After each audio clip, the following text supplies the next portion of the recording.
A number station is a shortwave radio station characterized by broadcasts of very specific formatted numbers, which some believe could be used to inform intelligence officers operating in foreign countries.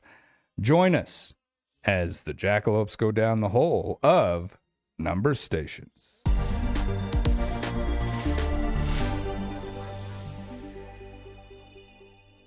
This episode of Jackalopes Explore is brought to you by Sheridan Stationery Books and Gifts, located at 535 North Main Street in Sheridan. Stop by today to peruse books, stationery, gifts, sports cards, and more. Or visit us at SheridanStationeryBooks.com. I'm Floyd Whiting. I'm Steve. I'm also Steve. And I'm not Steve. I'm Aaron Linden. And we are your Jackalopes. Today we're taking a look at number stations, something that's been around for quite some time, actually since about World War I, actually. These are very strange radio stations that are on a repeat. They constantly call out very specific numbers, and nobody really knows why. There's a lot of theories as to what these things are used for. And I don't know if there's a specific number of them that we know of, or if they're just found at random. There are even some, I wouldn't call them number stations, but radio stations that play specific noises 24 hours a day, 7 days a week. Someone somewhere is paying to have this done. Its purpose, so far as I know, pretty unknown. So, although digital modes such as phase shift keying and frequency shift keying, as well as Morse code transmissions, are not uncommon to hear, most stations have set time schedules, set patterns. However, some appear to have no discernible pattern to them whatsoever. So what are these things? Why are they still around? Because they're still operating to this day.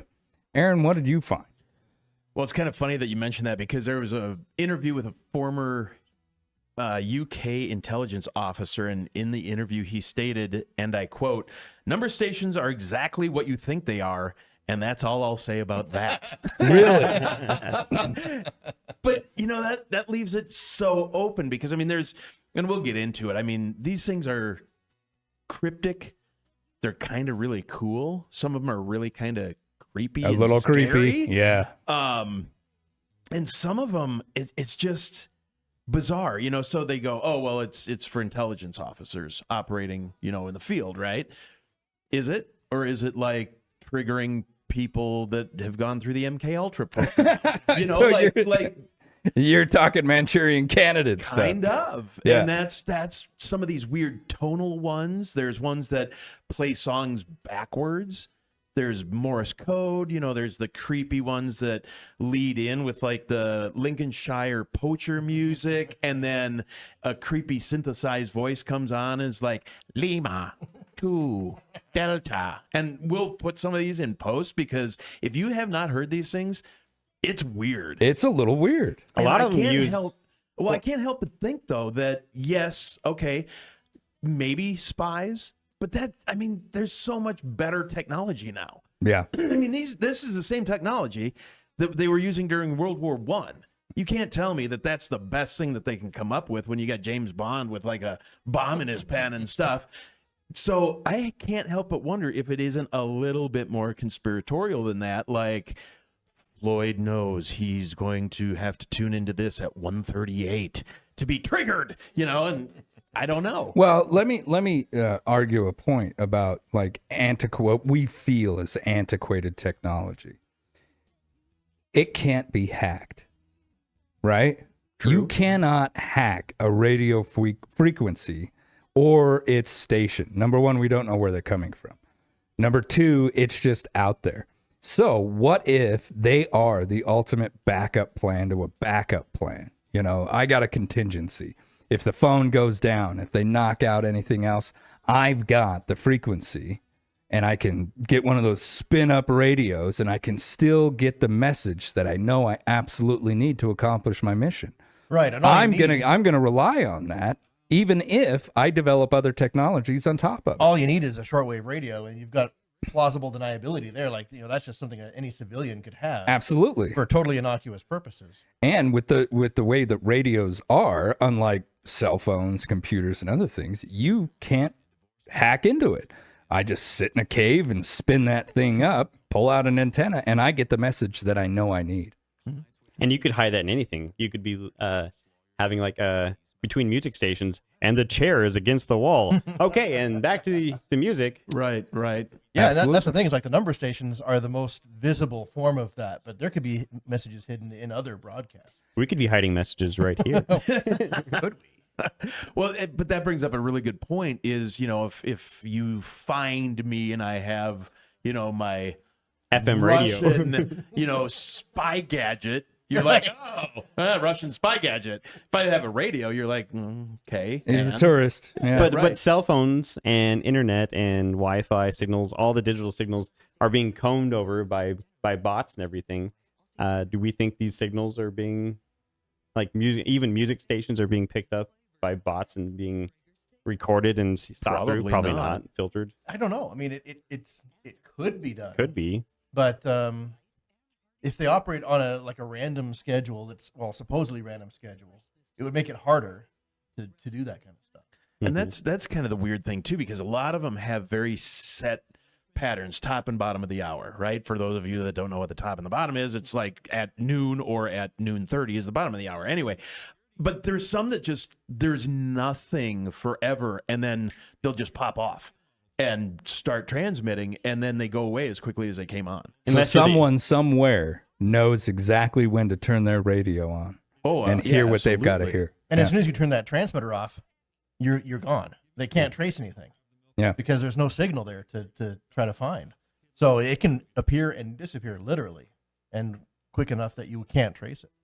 Which is really, I think the use of older technologies, because like we said, you can get into the newer stuff. What is that? You guys are computer guys. You guys are the ones that kind of make sure that all of this continues to keep running. Every single program has a way in. Oh, yeah. Correct? Yeah. If there's a way to use it, then there's a way to hack it. Yeah. There you go. There's nothing that's really not hackable anymore. But if we look at analog switches, we look at analog push button power switches, we look at these old technology, you can't hack that. You've got to physically be there. You have to be on site. Mm-hmm. And so I do believe that the majority of U.S. missile silos still use that antiquated technology because you can't get in there. And that's exactly how I want it to be. If we got to go in there with a rock and a stick, I'm good with it. As long as the bad guys or foreign countries can't get in. If it's air gapped and it's not connected to the internet in any way, and no one has their cell phone charging into a USB port, you're more likely than you're good. Yeah, and every single program's got a way in. So with everything that we start and every new technology that we kick on, someone out there is already trying to figure out how to manipulate and take advantage of it. Well, and, the theories abound about what these things are, right? But actually in 1995, and then went to trial in 1998, there was the Atención station of Cuba, and it was a centerpiece of a federal court espionage trial. The FBI actually entered into a spy's apartment and took his decryption program. Essentially, he was using a one-time pad, and they were able to actually pick up these messages from it. So they know it was being used for espionage. Wow. So that is definitely one of the reasons these things exist. But it's kind of funny because, who pays for it? Where's it coming from? Is this just an old government program where they're like, hey, not broke, don't fix it? Right. Well, it's kind of, they likened it to pirate stations. But when you have a pirate station, so you're not paying for licensing, you're operating illegally, they get shut down like super quick. Mm-hmm. Nobody and no government is shutting these things down. Yeah. That's the crazy part. And of course, we always hear Russia, Russia, Russia for everything. But 3 of my favorite number stations that we'll put in post examples of are the Goose,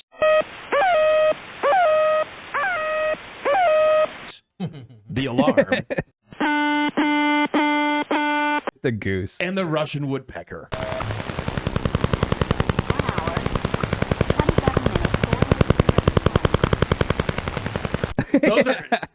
then the Lincolnshire Poacher, yeah. is one of the more famous 'Cause ones. it plays that creepy music. Yeah, and that one actually they triangulated that off of the island of Cyprus, but nobody can really, from the research I did, nobody can actually tell you where it is. It's just coming from there. Mm-hmm.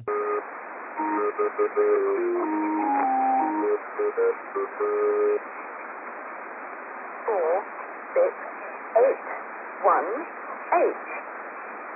4, 6, 8, 1, 8. 4, 6, 8, 1, 8. Interesting. And you can pull a lot of these up online. And then you Really? could listen from anywhere too. You could just have a little tiny shortwave radio in your Yeah. pocket, little earpiece, and you could be mobile, getting all your messages you need to get. Yeah, Well, the whole thing's the size of a briefcase, probably. And maybe one of you guys, or both of you, can kind of talk about that, that the bounce that you can get off of the atmosphere or whatever. So you can literally pick up these signals from anywhere, being transmitted anywhere in the world, and you being anywhere in the world. Yeah, shortwave especially because of how the ionosphere works. It can bounce off of that layer, come back down. Solar activity plays into it, and depending on what the conditions are, you can go all the way around the world. Mm-hmm. Yeah, there are people in the Netherlands that listen to Sheridan Media, aren't there? Yeah. Like they're Yeah. able to hear yeah. everything that we Yeah, transmit. AM radio can carry a long distance. Even low power stuff going on in the middle of the night can carry for very long distances. And with the right antennas and stuff, you can pick them up. So when I'm listening to like ham radio signals or signals coming from wherever, a lot of them I hear people from the West Coast, East Coast. It depends on like the time and the conditions and what time of the day and all that. But I hear people from all over, and I pick up messages that have been coded in whatever, not like secret messages, but coded. Of course, you'd say that. Not secret Right, yeah. messages. That can be deciphered and decoded. And it's like a weather system that's automated that from the West Coast over in California, and that's coming all the way into Wyoming. And these are really low power systems. I mean, someone in their backyard can have an antenna that can transmit to like almost anywhere That's incredible. using very little signal. And so the idea that, maybe governments are using these things, I mean, it's a good idea. It's not something you can manipulate. It's not Right. something that you can hack. It's not something that you can, find easily. And only like thing you you said, Steve, if I wanted to, I could throw this in a backpack Yeah. and start walking around, send out my message to whoever I want. And this is nothing new. The radio people have known how to do this stuff forever. This is nothing secret. But to use that old technology, I think I would much prefer it to be a backup plan and going all the time. The only thing you can try to do is jam it. Just try to broadcast on that same frequency at a higher power level and blast enough to just obscure the original signal. That's the only thing you can do to prevent those. Which is kind of funny because the Lincolnshire Poacher, actually they were broadcasting on, I think, 3 or 4 different frequencies, and North Korea actually over broadcast on one of them. Really? Because they were certain that there was espionage activity going on. And so the one that they were picking up the most of in North Korea, they actually pirated it and overwrote it. They didn't quite jam it, but they overtook it somehow. So interesting stuff, though. It is. But I mean, the one-time pads too. So the cryptography of these things, it's the only mathematically unbreakable encryption system. And it basically works on a false addition, false subtraction kind of thing, where you have an XY axis, A through Z, 0 through 9. And a lot of these codes come out, 4 or 5 digit codes. And it's basically you have the encryption key and the decryption key, and it's one-time use and then kind of burn after reading kind of thing. Completely untraceable. I mean, yeah, you talk about being able to go on and I can find out from your phone, the last 15 places you've been today. This thing, I mean, I have this, I get rid of it. It's over. Once you tear it off and go to the next pad, Yep. there is no sequence that was like the sequence before. Yeah. There's nothing to mathematically It follow. only exists for that one moment in time. Mm-hmm. It doesn't exist before, it didn't exist after, and there's no trace of it. And so really, if you want my opinion, if I was the chief in charge of this stuff, this is exactly what I would be using as a primary to communicate with my operators in the field. And the thing is, you can do more with it. You can send data along with the audible messages. You can do sidebands. You can do data bursts. You can do Morse code. There's all kinds of ways you can transmit additional information along with just the stuff you can hear. And more than likely, that's what they're doing. Probably, I mean, yeah. like, the big brains we got up there, they're like, hey, do you know you can hide this in there and shoot it to them? Well, I'd be taking advantage of it. Well, someone about 10, 15 years ago took a little USB stick that was meant to be plugged into TVs, I think in Europe. And you take this little stick and someone was like, oh, we can turn these into little radios that will listen to a huge part of the spectrum. They're called SDR, software defined radio. And now they're actually being made commercially. But you could take this little $50 stick, $30 stick, put some wire on it, put some software with it, and you can listen to whole bunch of spectrum. A whole range. And you can get stuff to decode and actually see what you're listening to and all that. You might hear these like dee dee dee dee dee, and it might be Morse code. Or it might be a whole bunch of different stuff you're listening to, and you can decode it. I spent more time than I like to talk about with that, but and he talks about a lot.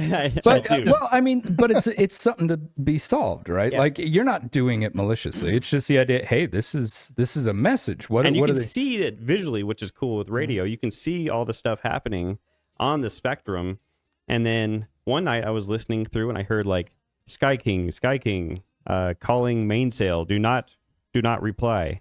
And I was like, what is that? So I had listened to and noted down the frequencies. Turns out it's an HF GCS system, which is used by our military to talk with, who knows, but possibly missile command centers, submarines, bombers.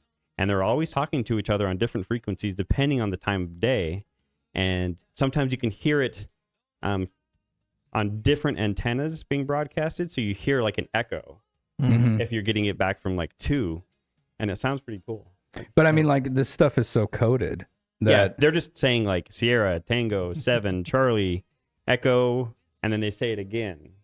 And then later on, Sky King will reply later to someone else. Yeah. There's something that's kind of interesting is, as different as all these number stations are, there are some similarities to them. They almost all use the native alphabet. Yep. There's almost always groups of letters and numbers.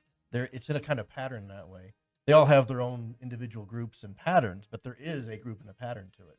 And So by utilizing this system, you could send anything to anyone. So it's not just intelligence. Like you said, this could be high-flying bombers. This could be bombers or someone just running random everyday operations, using these top secret codes just to make sure that you know them. And all I told you was make sure to stop by and pick up some fuel.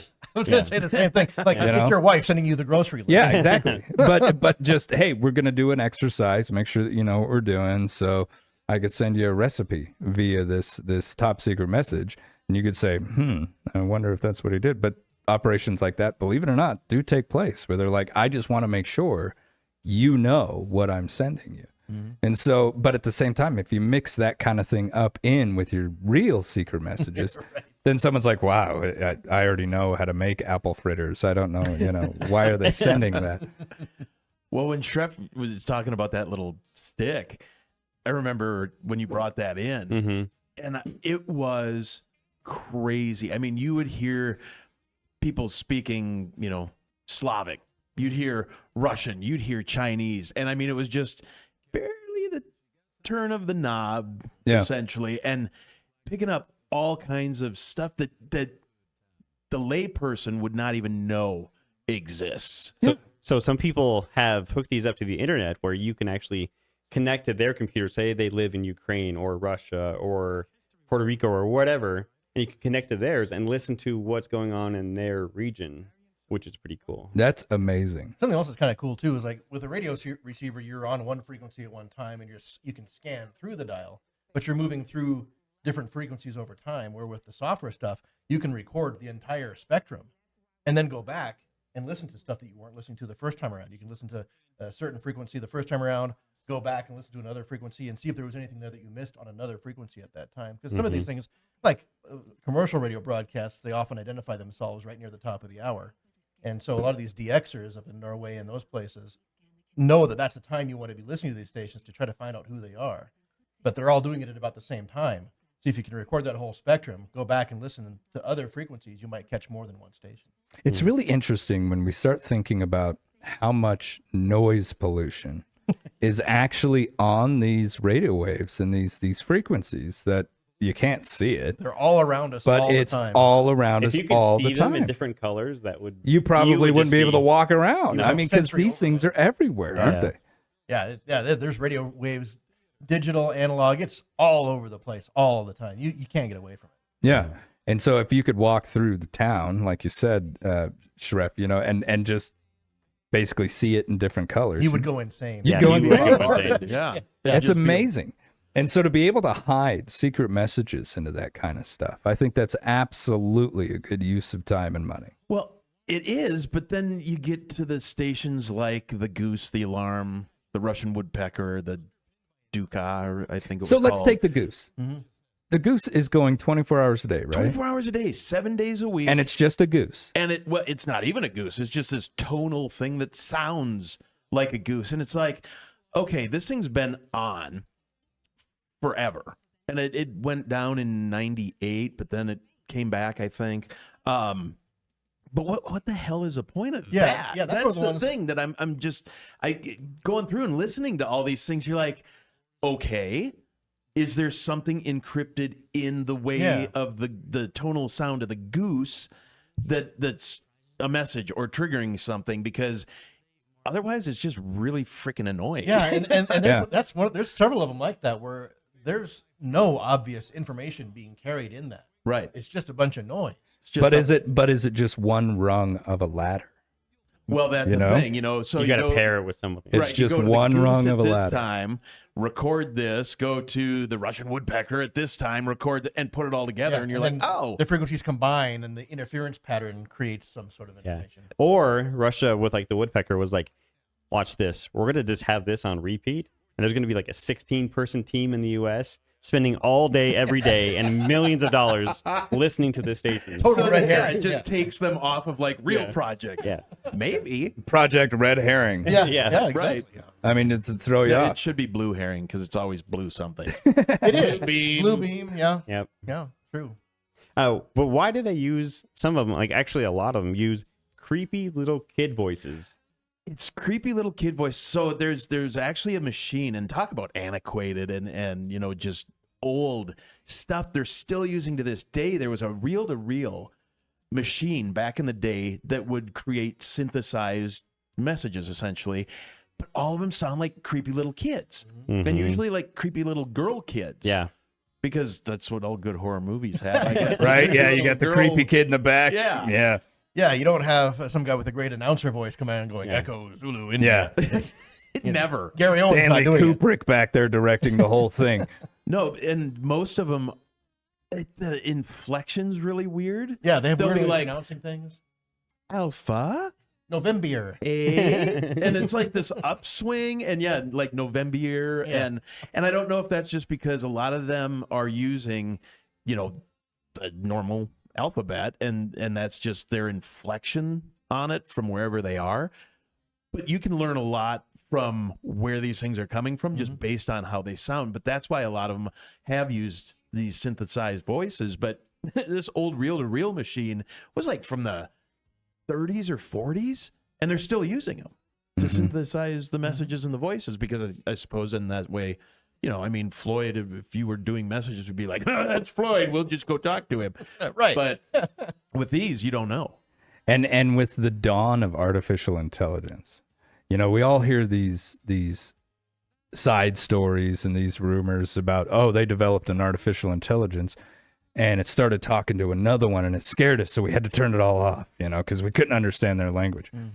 Since if artificial intelligence was trying to actually send messages to another artificial intelligence without ever actually being detected, could it utilize something like a numbers station via radio? I think so. And like Aaron was alluding to, you would scatter the message around. You wouldn't stick it all in one place at one time. You'd put a piece of it over here on this frequency at this time.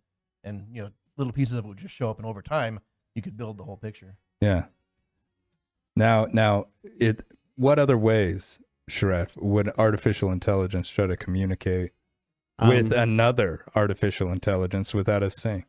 Well, there was one story of a AI needing to solve a puzzle that proving that it wasn't AI, so it texted a human being on a job board site to do that, and like it passed as a human. Like Fiverr kind of thing. Yeah, it was like something like that. But if I think a smart AI would hide signals in plain day, like music radio or talk show radio, with sounds or something like that, you wouldn't even notice. There's already stuff like that being done. A lot of the radio ratings systems now are done with a message encoded along with the audio That you can't hear. and then there's a monitor that decodes that signal, and that's how they know if a person's listening or not. Wow. So we don't do it in this market. It's not a big enough market where it matters, but a lot of the larger markets, they have these Arbitron systems that encode data into it. And actually, we were encoding data. You know, when you turn on your radio and it shows the name of the station, radio data stuff, RDS, it has the song titles and stuff in there. That's all data being encoded as a subcarrier. And you don't hear the it. audio. Yeah, you don't hear I never thought of that. You know, you turn your radio on and you're like, oh, look at that. It's Beyonce. You know, because I can see Her it. new country. Yeah. But where does it come from? Where does that information come from? You like, who sends that? So We're hiding it. That's all hidden Yeah. within the signal It's a itself. subcarrier along with that frequency. So I could literally be playing a song over the radio, and if you've got the right receiver, either tuned or calibrated somehow, I could be sending completely different information other than the song itself. The song is just the carrier wave. Yeah, there's enough bandwidth there that you can hide a lot of information in along with that frequency. Some of our translators will identify themselves with the Morse code legal ID that you don't hear, but it is in the message every 58 minutes or something. It's in there, and the information's all just hidden to the casual listener. And this is all old news. Like, this is stuff that we've known and been able to do forever. So if I was an intelligence agency, I would be utilizing this from day one, probably even before it's in the private sector's hands. One of the issues with using like a commercial broadcaster, though, is the security clearance and all that stuff, because you'd have to have the engineer at that site be involved in it, and those guys are typically people like me that don't have security clearances. Yeah. Oh, sure. We barely graduated high school, you know. So he You says. say you don't have security clearance. Notice how quickly he Good played cover that up. story. I barely got through high school. Like I don't know Treffler, what I'm doing. saying, well, I just, you know, I'm not finding any of those information. But, And yet he's able to come in here and build radio stations like it's. He not- hasn't yeah. found the black box I hooked up to the. So, I mean, this is it's really interesting to think about how, you know, we're only talking about this stuff now, and it's got something to do with intelligence. It's got something to do with information passing, but it's all antiquated. This is all old stuff that's been going on since after World War I, for Pete's sake. well, I think one of the kind of cool things, too, is like it was all just guesswork. Like we assumed that that's what was going on until this court case involving the Cuba spies. Right. Which is actually fairly recent. What year was that? It was like That was late 90s. 98. Yeah, so that wasn't that long ago. Now, And that kind of confirms that this is at least one of the uses. and this was a Cuban spy that we captured here within the States? Was it Yeah, three? it was actually like, I believe 5 of them were actually sentenced to prison because they actually, like I said, they were able to take the decryption software, or not software, I guess at the time it was more like a one page or a program of some kind, and decode these messages. They were like, hey, you know, keep getting close to John Smitty. Yeah. And, you know, don't do this. Make sure you're here. And I mean, it was all the stuff that led to this huge espionage case that, Wow. that these guys went down for. So clearly, yeah, that's something that they were being used for, probably still to this day. And probably, I would imagine it probably is going to be kicking up over the course of the next 8 months. Why It would makes you you wonder, why would yeah. you say that?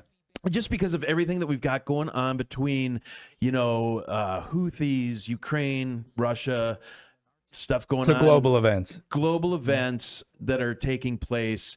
And again, if you can't hack it, and it's a one-time code that goes over, if you didn't record it, it doesn't exist. Yeah. And another thing is you talk about the robustness of these type of systems. the internet, cell networks, those things are very fragile.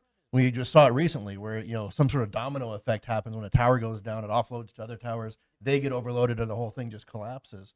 Radio transmissions don't require any of that infrastructure to operate. All you need is a way to power it. And here the private sector, for the majority, has moved on to other things. And essentially, like if I was a government, boy, I'd have my talents deep into this technology and how to utilize it and how to send information. Even if you were coming to me with like some of the newest, biggest and brightest stuff, I'd be like, yeah, that's great. But, I bat my eye at that thing and it tips over. No, you don't need phone lines. You don't need fiber. You don't need any of that infrastructure. You just need the air to exist. Yeah. But if you're running a project and you want it to be like nothing bad is going to happen, it's going to be foolproof. You're going to use something very basic, very simple that's been going on for hundreds of years, and it's going to be radio. And amplitude modulation in particular, AM. The more moving parts means the more can break. Yeah. AM, you don't even need power to receive it. You can build a crystal radio that can receive those frequencies without even being powered. Yep. See, and this is all stuff that I'm sure like the majority of the younger generations have no idea. Right. That this stuff. Those Radio Shack Science Fair little kits where you can build one, those don't exist anymore. Yeah, no one goes out and buys those things anymore where you could build your own little radio and all of a sudden discover all these fun things. I mean, back in the 70s, and I'd say probably early 80s, there was this huge CB movement. Yeah. A lot of people wanted to get a CB in the car. That was a factory option in the Chevy pickups for a while. Absolutely there was. And the reason I know that is because my dad had one, because he's an old trucker, and he enjoyed talking to his old trucker buddies, so he always had a CB in the pickup truck. And all of a sudden now you don't see that kind of stuff anywhere except in the trucking industry. I mean, I can remember being a kid in 1993, 94. We all had CBs in the cars, and we'd cruise the gut doing honestly, that. before cell phones, that's how you communicated with people. Where are you guys? We're over at Burger King, whatever. And that's how you would find people because you couldn't just call them. Right. Or you'd stop by Johnny's house and you're like, hey, where's Johnny? Oh, he left 20 minutes ago. They were headed this way. Oh, okay. Johnny, got your ears on? Yeah, exactly. And when we all ended up getting CBs, oh, man, that was like the shit. It really was. That was some of the funnest times of my life. Cruising the gut, wasting gas, and talking on the CB radio. You'd play games or one person would hide somewhere. Yes. And you try to find out where they were. You guys, oh man, I thought we were the only ones that did that. But yeah, because, I split my time growing up between two different locations. In one location, that's all we did. Like that was what you did on Friday and Saturday nights. You jumped in the truck. You cruise the gut, talking on the radio, talking to girls, and oh man, it was great. It was great. When gas was less than $1 a gallon. Oh yeah, it was a lot easier. I think it was about 98 cents back then, if not cheaper. Yep. Yeah, but you never had that joker buddy come on and go Alpha. And if you did, you got really scared. Yeah. Right. Then you're like, is that Dairy Queen? Yeah. But I mean, we did this as kids, but there were like real hobbyists. Now, Shref, you kind of deal in this world. You tend to really enjoy like the radio, CB, hobby type, where really the whole spectrum. people are building like huge antennas outside, talking to people in foreign countries, and it's not new. Right. It's not unusual. It's usually not very. Usually it's pretty boring. It's like, hey, how's my radio coming through? What's my signal? Right. Okay. How's the weather there? All right, bye. That's the thing about ham. Spend a lot more time talking about what they're using, their equipment and their reception and all that, than anything else. I just got these new capacitors, and they're making my signal really. Well, it's because they spent all that time building all this equipment. You want to tell somebody about it, right? Yeah, exactly. And the other guys are the guys that are it's into the that perfect stuff. market for Yeah. it. Yeah, and of course, a bunch of socially awkward people who don't deal with live individuals very often. And then all of a sudden they get a live individual and they're like, hey, what's up? Sometimes in the ham radio field, like they do these nets where someone will check in and they'll have like 20 people like, hey, we're doing a net tonight. Can you do a check-in? So if a disaster happened, we knew that we could have communication. We have our group that Oh, that's interesting, yeah. And sometimes there's a female like checking in people in. Oh, man. Everyone goes ape after that. It's like, I've heard the legends about these things, but apparently they actually exist. Wait your turn. All right, one at a time here. Yeah, that's what the awkward question. Where are you from? But truthfully, everyone's really nice. But yeah, you do get that every once in a while. And I mean, it's a fun thing to do. It's really interesting. My first wife's, I can't believe I have to say that now. My first wife's great grandfather was way into this stuff. And that guy could build an antenna out of like old speaker wire, some PVC pipe, and he's able to pick up people all over the world. I mean, he really knew his stuff.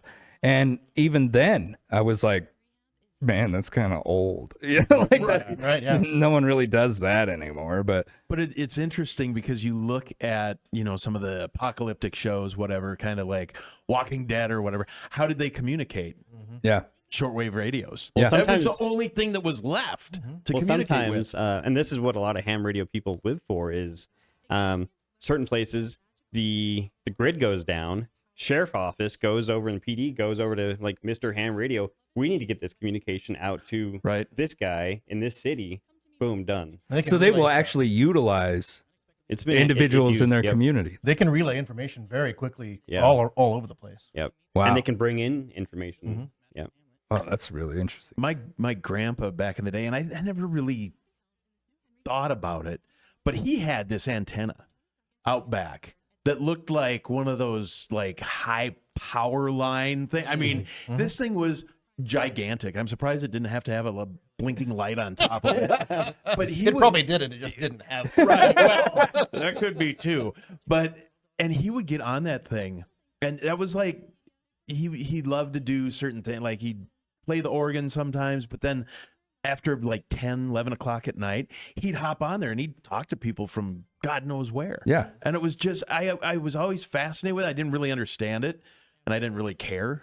But looking back on it, I'm like, God, yeah, that tower was gigantic. And it's taken for granted so much now. But even us growing up in the time period that we did, I think the majority of us are Gen Xers. But you look at the idea of being able to speak with someone in a foreign country without having to pay exuberant amounts of money. Right. That was such an amazing idea. Yeah, because long distance was expensive. Oh man. So I can remember, when like the internet really first came out, and then all of a sudden you had like Yahoo chat and all this other stuff. all the IRC stuff. Yeah, and you were like, man, IRC this was amazing. guy's in England, and I'm talking to him, and it was so cool. The and Steve- AOL chat room. yeah, but I mean, think about it. At the time, it was really revolutionary. And now, kids are like, yeah, so what? I could play video games with my Korean buddy all the time. It's no big deal to kids now. Right. But man, the world has gotten so small in the last 2 decades. It's just shrunk, where being able to speak with someone in England or India or maybe even China, it's an everyday event now. And something you mentioned at the very beginning, it's really interesting with all those changes, how these number stations are still doing exactly They what they've remain. been doing for decades. And they'll continue to do so. And I think, the reasons why they will continue is because what we've discussed here today, that it's reliable.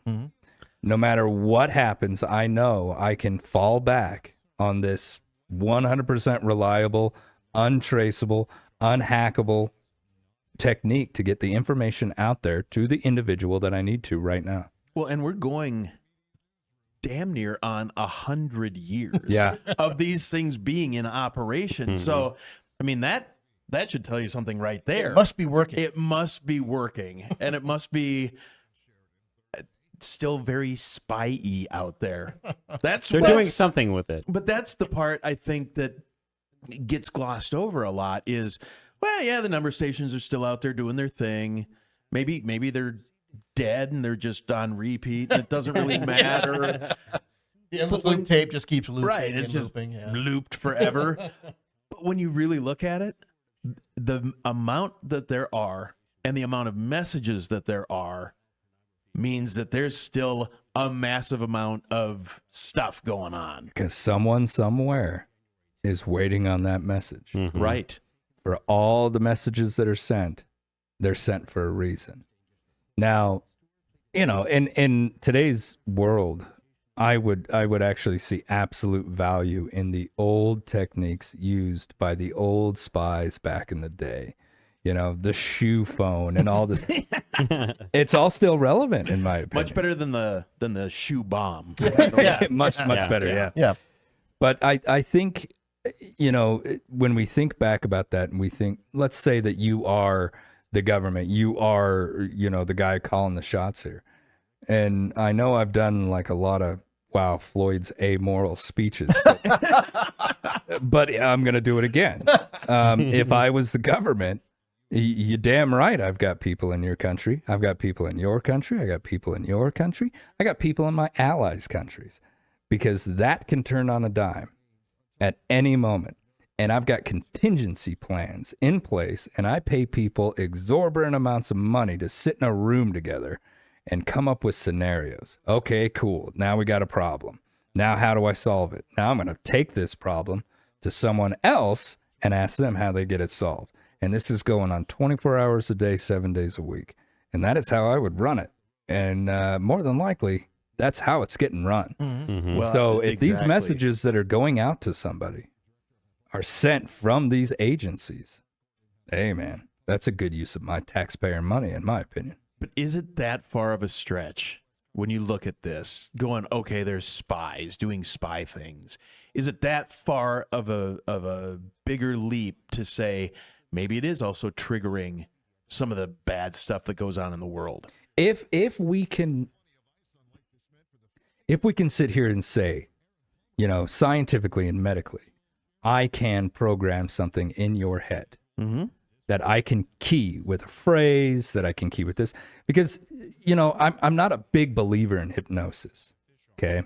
I understand. I'm probably going to get a lot of comments about that, but I just don't buy into it 110%. You can't make me do anything I don't want to do under hypnosis.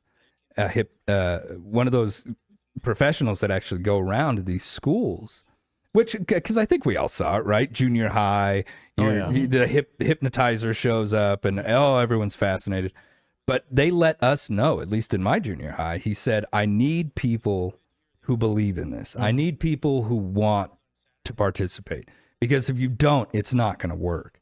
So you can't, as far as we know, you can't just snatch someone off the street, program them with a key phrase. I'll just prove that really quick. Please do. It's 12:15 right now. And then if you are listening to, or if you're on your phone, or if you're listening to the radio or podcast or whatever, and you're like, oh, how about a tasty sandwich from McDonald's today for lunch? And you're about to take lunch here in a minute, and you hear that say twice, and you saw it on your phone maybe earlier the next day or early that morning, and you're driving around like, oh, what should I have for lunch? I don't have much time. You're probably going to go to McDonald's. Yeah, but see, that's a different technique. Okay, that's a different type of programming. I'm talking about like what they were doing with like MK Ultra and things like that, where I take these mind-altering drugs and I try to see if I can actually use them to manipulate certain frames in your head, so that all I've got to do is say "Catcher in the Rye" And do something that's and like, you're ready to go. otherwise against your will. Exactly. Yeah. Where all of a sudden, you know, like the old myth where all you got to do is say one thing and someone just goes blank and they stand up and go off and try to hurt somebody. That's just, to me, that's not feasible. If it is, and we just don't know about it because the government's been able to keep that a secret, then I could totally see these messages being just that. I'm compelled, you know, look at the old conspiracy theory movie with Mel Gibson. I was just going to bring that up. I'm compelled to go buy a copy of this book. I'm compelled to go do this type of behavior. Now that I can program, that I can do, but like just keying it off in a moment, I don't feel that it's possible. But that's the thing. Like, so you take, CIA operatives, whatever, and you break these people down. I mean, this isn't like, hey, Floyd, every time I say kumquat, you know, you're going to throw yourself against the wall.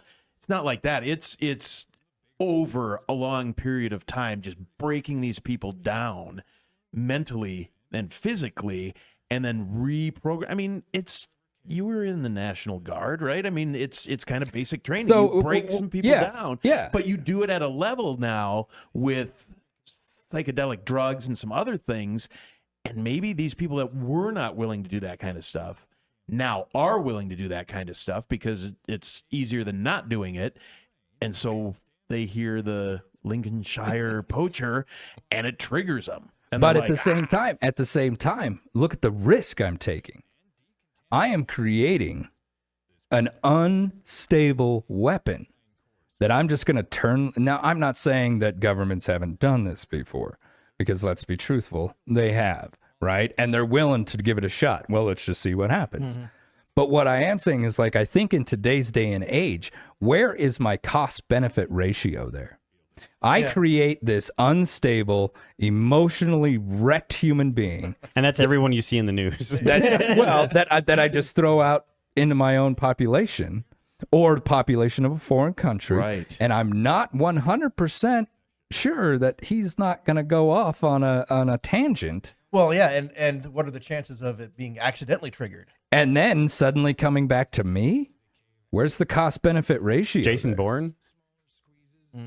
Yeah. well, See, but you got to realize, okay, so let's look at the Jason Bourne scenario. He was a captain in the U.S. Army, more than likely Green Beret, who made the decision to serve his country. Okay, this is how you're going to do it. We're going to teach you how to be a little one-man army, how to speak all these languages, how to disappear in a crowd, and then I'm going to put you in a foreign country, and you're going to get a job, and this is going to be your identity, and you will live, work, and play as this individual until one day you get a text message. That or text message, a number station. or a number station, and then you go off and accomplish your mission, whatever that mission might be. Wasn't That- he activated with some kind of phrase? No, I don't remember. During the training they were, but like if you watch the movies, it's cell phones. They had burner phones, and a message would come in, call in. So then they would either have to call in or they would get information via the cell phone, and then they would destroy the But he cell was still coherent. It wasn't like a tone played and Exactly. then he turned into a They robot. were the brainwashing in the Bourne series was to develop you into a finer weapon, a better operator on your own. The whole amnesia thing, that just was a side effect that they didn't see. That was that story. What I am saying is, if we run a program like that, and in my opinion we should be, I've got a soldier in your country and you don't know it. I've got a one-man army in your country, or a one-woman army in your country, and you don't know it.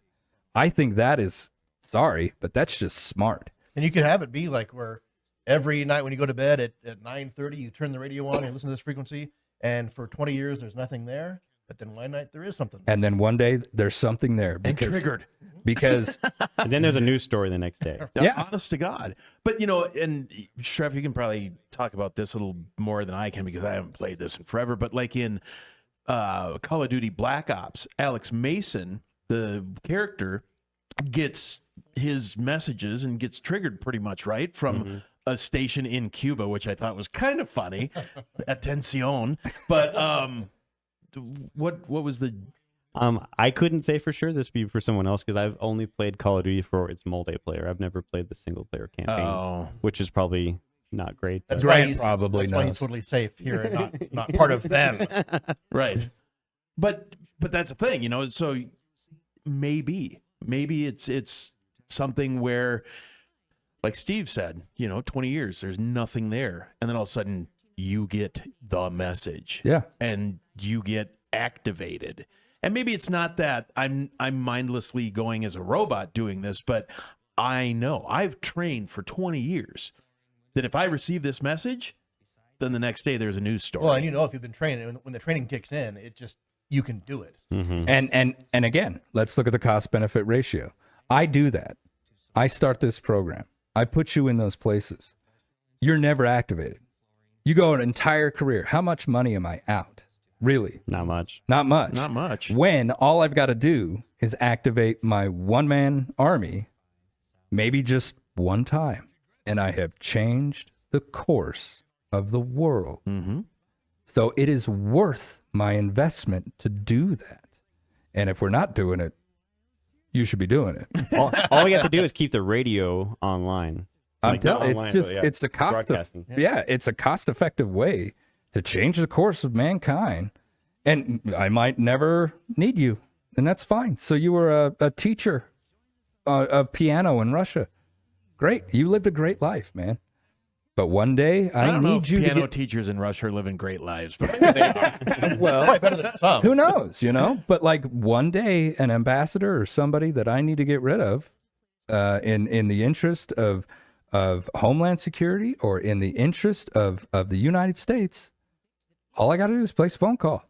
And then the guy named Serge that just had his big speech about Project Bluebeam goes back to his hotel room, takes a sip of his water, and dies alone. And it's all over. Yeah. Well, we communicate with our submarines and fleets with ELF, which is extremely low frequencies that can't be heard, of course, but they go through the water and really, really well. So we just have these huge, long antennas and like that make the noise or make the signals underground, say like California and stuff like that, or on the East Coast, and it goes through the water. And say a submarine just has to tow like a little antenna behind them, and they can pick up these ELFs, and that's how we send them the emergency action messages that they get. Yeah. So, I mean, this is an antiquated technology that has proven time and time again to work over and over.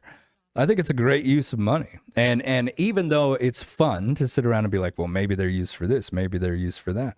Whatever they are, they're being used. And if I were doing it, I would intentionally make it creepy just for effect. I know, right? Yeah. My Why God. wouldn't Why you? not? You know for a fact that there's a few of them out there that's their whole intent. I actually thought about setting one up just to do creepy. Yeah, why not make it creepy? But It just some of adds them to it. are horribly creepy. I mean, like stuff of nightmare kind of creepy. You make it sounding. creepy so no one wants to listen to it for a long time. Maybe that's that could be it. part of Well, it, yeah. I mean, Yeah. Every agency that we have protecting this country, I think, is made up of some of the most utmost professionals. But we're all still human. You can only So, listen to that for if so I'm like, long. hey, play me the message, you're going to play, oh, that's creepy, Joe. Yeah, I love it. Get it out there, man. That'll throw them conspiracy theorist guys for a loop. You make a few fake ones too. Absolutely. Absolutely, I would. Yeah, and only my individual or the individuals who need that message are going to know which one's real. And it could be the way I said. If you hear her say November, then that's the wrong one. Yeah. If you hear her say November, then that's the right one. You don't know that. You could hide little things like that all the way through. But say you had a whole bunch of troops in the field and you didn't have the time, money, or energy for actual good communication system like the U.S. has. Say like in Ukraine, and you need to get a whole bunch of people a message. There you go, AM, FM station. Well, That's right. Saying a message. You know, The only bad thing is your enemy could be listening in on that as well. Yeah. So That's they're going to true. get But the they same need the key information. words, yeah. Yeah, but you would have to have some sort of coding that everyone understood. But like Shreff and I have talked about too, and I'll just Baofeng. They're cheap radios. But if shit kicked off, I can get a hold of him across town. Mm-hmm. He can get a hold of me. We can get a hold of people wherever they are. But if cell towers go down, look at what happened to AT&T the other day. Yeah. They couldn't even call 911. If I've got a problem and I know he's listening because there's a problem, I can get communication out there. Yeah. Same thing applies with these things. I mean, if something big is going on, you're like, oh crap, I'm going to tune into my frequency and see what, messages are coming across. Yep. Every true survivalist has got a CB radio somewhere because, like we've said, they're reliable, man. Yeah, as long as you've got power. Then I'm good to go. I can get a message out there to somebody or receive an emergency radio broadcast from the United States if they need to send one out. Yep. Even here at the radio station, part of our deal with the government to use their towers is the emergency broadcast system. And we're faithful with that. Well, not just because the FCC requires it, but I want to know that that's up and going. That's probably the main reason AM stays around is because it's such a easy and simple way to get emergency messages out. And I think that's why they still put that in cars to this day. Because think about how, like, every car still has an AM, FM. It was one of the big They were trying to arguments. get rid of it. Yeah, like last year, Ford tried to remove AM from some of their models, and there was actually a big thing that went to Congress saying, hey, this stuff is necessary. It's the backbone of the emergency alert system. When the apocalyptic stuff happens, AM is going to be the only thing that still works. Yeah.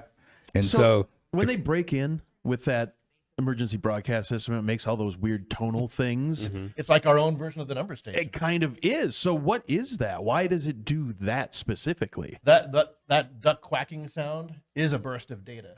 It identifies where the message is coming from, what the message is, what type of message it is. And other receivers will listen to that and determine whether or not they need to interrupt their broadcasts. So if it's an alert for just a certain county, other receivers won't activate because it's not for their county. Really? So based sometimes- on the tone. Yeah. That's on that amazing. little chirping sound, it's actually a bunch of data. And sometimes when it's not working correctly, it sounds really creepy. Yeah. Like during the national test, when they did the national test, it sounded really crazy. Yeah. I think the first one that actually worked was just the last one that actually sounded really good. Mhm. All the other ones before that, the message got garbled and interference. This is a tangent, but did you hear about all the Amish people that got busted with cell phones because they're not supposed to have them? And when they sent that emergency broadcast out, It went off all in the everyone's phones were like- pocket. so like Jebediah is standing around and his phone starts vibrating. Oh, busted. Yeah, busted. Oh, man. That's great. Yep. Bad use of Whoops. number stations. But so, the one thing that I would tell our listeners or viewers is if you don't have AM, FM radio in your house, I would suggest to everybody, at least just have that. Even if you never turn it on, just make sure that you got one of those that you can fire up with a hand crank. Yep. Because if anything really does go down, that is going to be the most useful piece of equipment in your home. It's the only way you're going to get useful information. Yeah. Get one with a what is it, the NOAA alert on there. Yeah, the weather band. But and if all you that have it stuff. turned on, or even like standby mode, it'll turn on and it will get emergency messages. Oh, fantastic. Yeah. Yeah. So, And if you have not gone out, I mean, and you don't have to go buy a radio and tune around to find these number stations. I mean, there's a lot of websites that track these things online, but go check some of them out because some of them are just really kind of entertaining. Yeah. And some are really stinking creepy. But, Which but is some also of them, entertaining. you sit there and you're listening to it and you're like, okay, I think I'm developing the pattern. I think I Kind of tune into it. and yeah. you're like writing stuff down. And you're like chicken cacciatori. I don't think that's what To they drink wanted me to know. your Ovaltine. And you can listen to them online live. Yes. So you don't have to be the guy on top of your garage trying to put an antenna around the tree and bring Right. it back into your house. I mean, I've never done that. No, Or no, got- never. Sure. Right. Never. Uh-huh. Not yet. But no. He thought about it. Weekend project. Yeah. Number stations, they're used for a reason. We're not sure what they are. We're not sure who's sending them. We're not sure who's receiving them. But if it is who we have explored who it is, then I think it's probably one of the best uses of taxpayer money that is available. And I would Rest say easy to- tonight. No yeah. Your government's number stations. You never know what's going on out there, man. But it's fun. I can remember the first time I heard a number station, somebody did want it to come off as creepy. And so we were in a very low lit room and he was like, you got to listen to this thing, and of course he automatically went, it's the government. This is the government. You got to listen to the government. And he played it and it was creepy, but all it was an automated female voice just going through that alphabet, Sierra, Lima, October, or over and over and over. And you sat there and after a little while, it started to kind of wear on you. And you were like, man, that is some creepy shit. That's some creepy stuff. And then today, I didn't even know about the Goose Channel until today. Aaron came downstairs and favorites. that's insane. It's just a goose. Like, what the hell's it for? But I think they're fascinating. I think there's something fun to talk about, but someone somewhere is using it to get things done. So, you know what? I'm going to give last word to Shref on this one. I want to depart today's show with beep, boop, beep, beep. And there you go. That's just for the hardcore fans. You've been listening to Jackalopes Explore. That probably means something bad. I was gonna say, You have just